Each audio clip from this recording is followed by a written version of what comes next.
cette année, à la suite de l'enquête que nous avons menée, une enquête nationale qui a un peu couvert l'ensemble du territoire national, nous nous sommes rendus compte qu'il n'y a aucun département, il n'y a aucun département qui est en crise ou projeté en crise.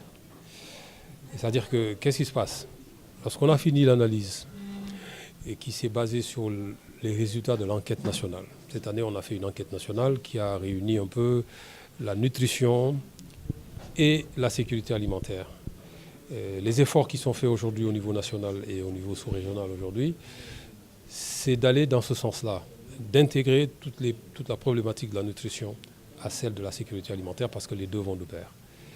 Et ce qu'on a pu faire cette année, c'est vraiment quelque chose à saluer parce que nous avons pu mener une enquête intégrée qui a donné de très très bons résultats.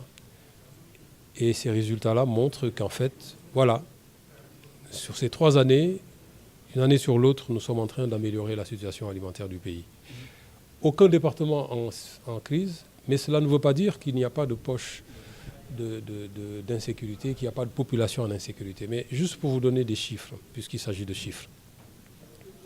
L'année dernière, on avait dénombré 750 000 personnes au niveau national, à l'échelle nationale. 750 000 personnes qui étaient en crise ou qui risquaient d'entrer en situation de crise.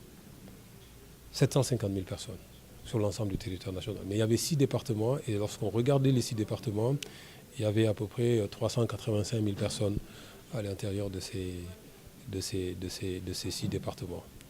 Vous savez qu'avant de classer un département en crise, il faut qu'au minimum 20% de la population de ce département-là soit dans l'incapacité, pour utiliser des termes un peu simples, soit dans l'incapacité à satisfaire ses besoins alimentaires de base.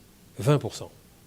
Donc cette année, si aucun département n'est en crise, c'est parce que ces pourcentages sont vraiment en deçà.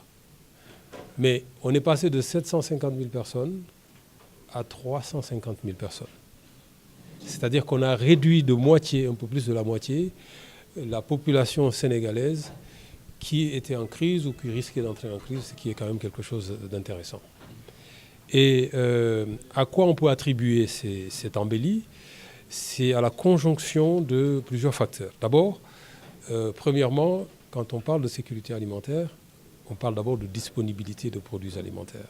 La disponibilité des produits alimentaires a été améliorée une année sur l'autre.